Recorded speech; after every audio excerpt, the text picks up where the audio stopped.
ছেলেকে হারালাম তো। তো একটা কথায় একজনকে হারিয়ে হাজার, হাজার ছেলে পেয়ে গেলাম। মানে যেটা ভাবি না সেটা হয়ে যায়। মানে অনেক কাজ যে আমাকে বেরোতে হবে, এই কাজটা করতে হবে। এমনও হচ্ছে, "কাকিমা তোমার যেতে হবে না তো আমি করে দিচ্ছি।" এমনও হচ্ছে। ফোন করে বলছি যে, "বাবারে এটা তো এই সমস্যা এটা।" ওর বন্ধুরা তো সবকিছুই করে দিচ্ছে। এ না তো ও করছে।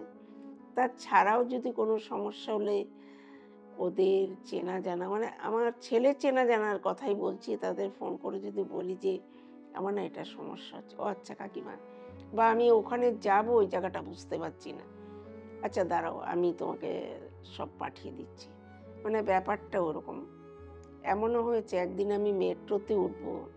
ছেলেকে নিয়েই তো যাওয়া। যে ওই মেট্রোটা ধরলে আমার সুবিধা হবে। আমি রবীন্দ্র সদন যাবো।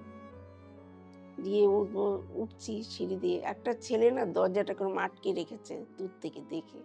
কি করে বুঝলো যে আমার একটু তাড়া আছে, আমি একটু তাড়াতাড়ি করে যাচ্ছিলাম। ওরকম করে আটকে রেখে ও হাতটা ধরে আমাকে তুললো।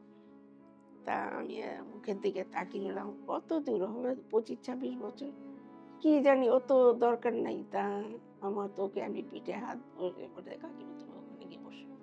চেনে কি না চেনে জানি না। আমি ওকে অনেকক্ষণ দেখলাম। এরকমই হচ্ছে রাস্তাঘাটে অনেক সময় হচ্ছে। যে ওনার দরজাটা কেরম করে রাখছে যে বন্ধ হয়ে না যায়। তো এরকম কোনো না কোনো রূপে, কোনো না হ্যাঁ, কোনোভাবে কিভাবে হচ্ছে আরকি।